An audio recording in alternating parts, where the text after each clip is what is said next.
Good morning. We are looking at function rules today. So get out your binders, turn to lesson 9.4, and here are your bell ringers for the day. So let's see who's going to the board today. Let's have it be Johanna and Emily. If you two would do the first and second problems, that would be great.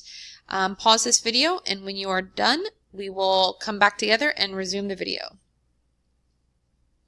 Okay, so evaluating negative 4x plus 1 for each value of x. It's saying we're going to take this value of x, and we are going to, or this value, and we're going to plug it in for x. So I'm going to take negative 4 times negative 2 plus 1. So remembering our orders of operation, PEMDAS.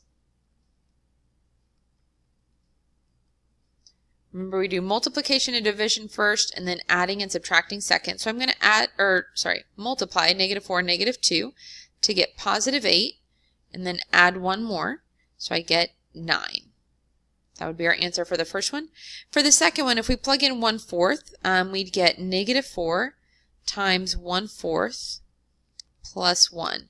So thinking about our rules of multiplying fractions, if we think of this as negative 4 over 1, I'm going to multiply straight across and I get negative 4 over 4 plus 1. But negative 4 divided by 4 is just negative 1.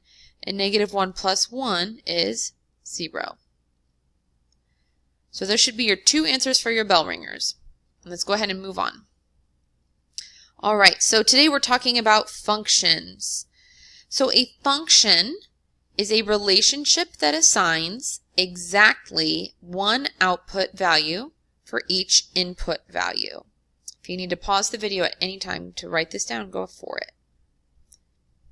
So we're going to think of a function machine. So what it's saying is I'm going to plug in a value of, say, x equals 2 to the function machine. It's going to do some rule or apply some rule, and it's going to spit out what my new answer is. It's going to say, like, your result is this. When you plug in x equals 2, you get this. So we're going to kind of think about this as a machine. We're plugging one thing in and getting something else out. So Rachel is traveling at an average speed of 62 miles per hour. Write a function rule for the relationship between time and distance. So time and distance, if we think about a table, we say Rachel travels 62 miles an hour. After the first hour, how far has she gone? She's gone 62 miles. After 2 hours, how far has she gone? Well, she's gone 62 miles and then 62 miles again. So she's gone 124 miles. After 3 hours, how far has she gone? She's gone another 62 miles in addition to that 124. So it's going to be 186. And it's just going to keep going and going like that. So our function rule is going to look like, if I call this T and D, it's going to be like the distance is equal to every hour she drives 62 miles. So that would be our function rule. 62 times the number of hours. Now we need to be able to also just look at a table. It's not a word problem or anything fancy like that. It's just, here's a table. What's happening? So if we're looking at this, we want to still think, how am I getting from 0 to 1? How am I getting from 1 to 5, from 2 to 9, from 3 to 13? So this is kind of building on what we did a little bit yesterday. And I'm going to say, to get from 0 to 1, I could either do 0 plus 1 equals 1, or there's nothing that I can multiply 0 by to get 1, so I can't just do multiplication. But if I'm just thinking of this adding 1 rule, it's not going to work for everything. If I do 1 plus 1, I get 2, and 2 plus 1 is 3, etc. It's not going to work every single time. So we're going to go back and do kind of what we did yesterday. We're going to look at what are we adding, every time here to get to the next number. We're adding 4. Adding 4, adding 4. So my rule is going to start off, they've given me values this time of x and y. So I'm going to use y equals whatever this number is going to go in front of x. And then I have to say, how much do I have to add or subtract to get to that y? So I don't know. It's going to be a question mark for a minute. So if I plug in some of my known values, let's just pick a random one. Let's pick the 2, 9. I'm going to plug in 2 for x and 9 for y and see what do I have to add or subtract to get to that final answer. So I've got 9 equals 4 times 2 plus question mark. Well, 4 times 2 is 8. So I get 9 equals 8 plus question mark minus 8 minus 8. And we're going to get that it should be equal to 1. So if I say y equals 4x plus 1, I don't want to just assume that I'm correct. I need to check my work. And I'm going to do that by checking some of these other values. So let's check 3 and 13 and see if this works. If I plug in 13 for y equals 4, plug in 3 for x plus 1, is this true? 4 times 3 is 12 plus 1. 12 plus 1 is 13. Is 13 equal to 13? Hopefully you're all saying yes, because it is. So that is true. Let's check one more just to be on the safe side. I'm going to check 1, 5. If I plug in 5 for y equals 4 times 1 plus 1, I'm going to get 5 equals 4 plus 1, and 5 equals 5, which is true. So this is my function rule. It works. Yay us. All right. Try this problem with a partner. Notice that your table is now vertical. It's okay to write it vertically, but you're still thinking, how do I get from x to y? So you're not thinking vertically on this one. You're thinking, how do I get from 0 to -5, from 1 to -2, and from 2 to 1? So be very careful of that when you're doing this problem. But turn to a partner, work on this with them, and when you're done, we'll come back together and check our answers together. All right. So if I'm looking, how do I get from 0 to -5, from 1 to -2, etc., I'm going to start by asking, what do I have to add every time here? So I'm going to say to get from -5 to -2, from -2 to 1, and from 1 to 4, every single time it looks like I'm adding 3. All right, so my function is going to start off y equals 3x, but then I still don't know what that question mark is. So you should have picked a random pair of numbers to test. I'm going to pick 1, -2. So if I plug in -2 for y, I get 3 times 1 plus question mark.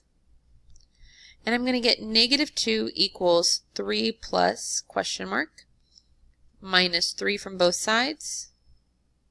And I get -5 equals the question mark. So theoretically, my function is y equals 3x, and you can put plus -5, but hopefully we know that if we have a positive and a negative, that just makes a negative, so 3x minus 5. But I want to test it. So let's test it with this one here. I'm going to have 1 equals 3 times 2 minus 5. So that would give me 6 minus 5, which gives me 1 equals 1. That's true. And testing one more, we've got 4 equals 3 times 3 minus 5. 4 equals 9 minus 5. 4 equals 4. Also true. So that works. So this right here is our function, y equals 3x minus 5. All right, use the function rule, y equals 2x minus 4. So now they're giving us the rule. We don't have to find it. Find y for x equals 0, 1, 2, and 3, then make a table for the function. Let's just go ahead and make a table right now.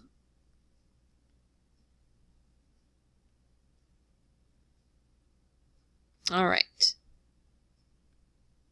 So I'm going to have x, y, and I'm going to fill in my x values 0, 1, 2, 3. And then my rule, remember, is 2x minus 4. So it's 2x minus 4 every time.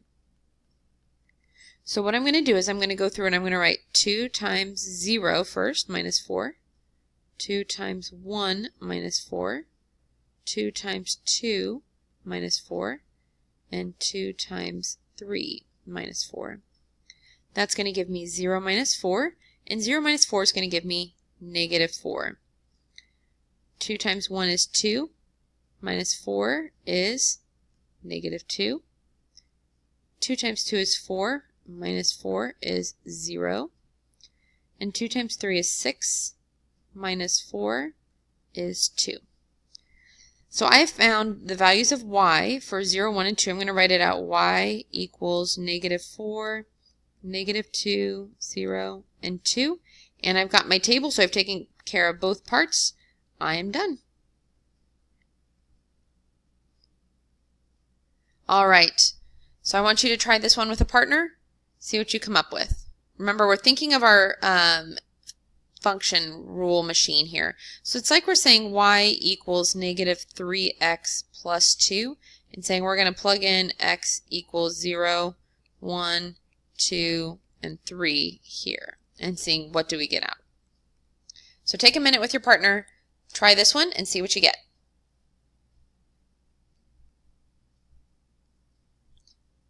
All right. So we are going to make our table.